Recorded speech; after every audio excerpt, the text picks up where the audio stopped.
Nag-take ako ng PTE for visa extension. That's why kailangan kong kumuha ng PTE because it's a part of the requirements for student visa na.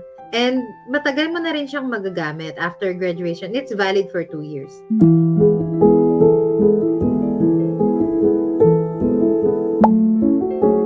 Pwede mo bang i-share sa amin, Miss Frances, given that you got a superior score and PTE academic for just few weeks, paano nangyari ang lahat? Yun, yung first nga, nag-attend ako once nung speaking. Di ba free siya?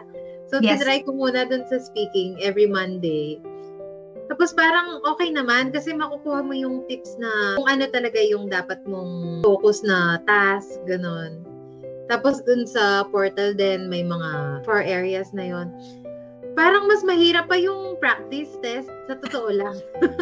Pagdating mo dun sa actual na PTA exam nga, nakakagulat kasi per task, di ba, usually sabi nyo 4, 5, or 6. Nagulat ako kasi dun sa isang task, parang isang beses ko lang siya ginawa. Usually talaga medyo iniiba na nila yung sequence. Yeah, pero from tips and everything, kailangan mo talaga siya kasi hindi mo alam. By the time na babasahin mo pa lang yung instruction, maubos na yung time mo. Parang yung, Exactly. di ba yung sinabi niyo dun sa read aloud?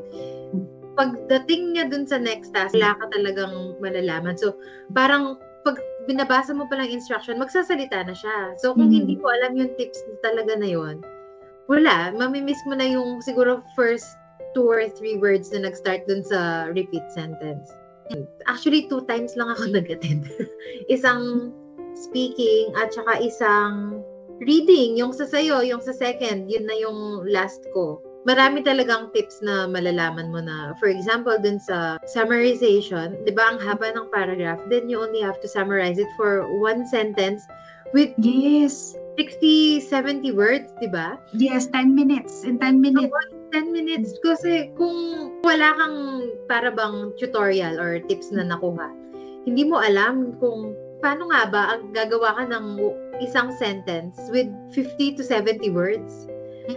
Diba? Parang ang hirap niya. So, Mr. Ray, nakalagay siya dun na gamitan mo lang ng ibang punctuation marks. It's either pwede kang gumamit ng semicolon, ng commas, or colons, or anything. Basta't wag mo lang tutuldukan. Kunin mo lang talaga yung main point, summarize mo. Dun sa writing ako, nung nagpa-practice ako, dun yung pinaka-confident ako actually, writing. Yes. Kasi it's, always 90, ganon sa practice. Pero nung nag-exam na, writing yung pinaka-mababa. But still, superior score pa din. Ang galing mo. Na-proud ako as a friend and also as a coach sa English Charlie. So for you, helpful talaga na maghanap din sila ng training review group, no? Oo, totoo. Kasi kapag hindi mo nga talaga alam yung mga information na yun, maliligaw ka doon on the spot. As in, wala kang time magbasa ng instructions kasi talagang Dire-diretso. Yan dire-diretso siya. Tsaka, yung sinabi niyo din na kung magsistay ka talaga dun sa isang task na yon na hindi mo alam kung ano yung nangyayari talaga, mawawalan ka na ng time. So, without any tutorials or coaching, wala, mahihirapan ka talaga. Hindi sapat na you're fluent in English. Kailangan mong malaman kung ano yung laman mismo ng exam. Yes, structure.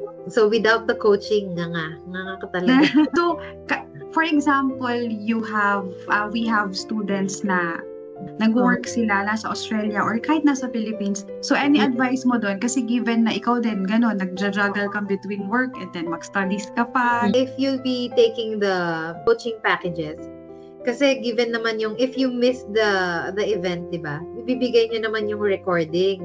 So, yung recording nga, kunwari from sa morning pupunta ako ng work or kahit sa station, kahit nasa train ka, kahit pakinggan mo lang siya, gawin mo nga siyang podcast. Every time you have a free time, just make sure na yung time mong yun is you'll be productive. How does it feel na nakakuha ka ng mataas na score? Ayun, happy naman. Hindi ko expect na ganun yung score kasi parang nahihirapan ako. Oh my. Sa retail lecture kasi, hindi ako, di ba may template? Pero mas natataranta ako pag may template. nahirapan ako dun sa template kasi tinry ko siya nung una. So, this lecture is ganon. Tapos susulat mo. Tapos nawawala na ako. Parang masyado ako nagsistick dun sa template. Kung ano yung naintindihan ko, yun na lang yung sasabihin ko. It doesn't matter kung susundin mo talaga by the book or kung paano mo gusto, kung saan ka talaga siguro comfortable. Kasi totoo nga yun na kung ano yung mag-work sa iba is pwedeng hindi mag-work sa'yo. And vice versa. How about sa repeat sentence pala? Nag-initial method ka ba? Or may ginamit ka bang ibang way? Or basta nag-memorize ka lang din based sa understanding? Kung ano yung narinig ko, yun lang talaga. Sinabi mo, okay. Ang galing Ilang weeks lang nakakuha ka agad ng superior score. May iba kasi na nag-i-struggle talaga sa sa pagpe-prepare.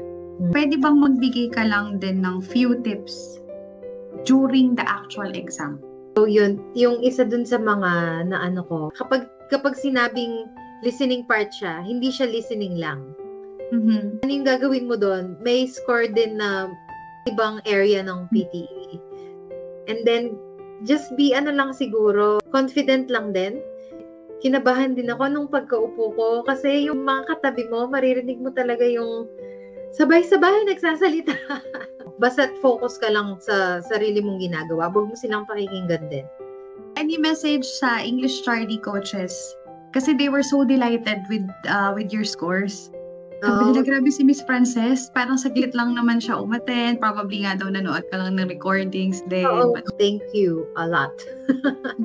Sa mga tips ba na, for sure, inaral nyo din yan ng matagal. So, thank you kasi sinishare nyo din. Yun sa mga scoring, actually, hindi ko nga alam paano nyo nalaman yung mga scoring na yun. Pero thank you for sharing. Kasi kahit saan mo i-google yan, hindi mo yan malalaman. So, thank you so much from me. From the coaching sessions talaga, para mawawala din yung kaba mo Kasi, dun sa in-attendan ko, di ba, speaking siya. Lahat parang sasabihin, ikaw sir, ikaw naman magbasa. Tapos, on the spot, bibigay sa'yo kung ano yung dapat mong gawin. Yung pwede mong bagalan ba, or bilisan mo yung mo. So, parang mabibigay talaga agad sa'yo kung ano yung kailangan mong malaman.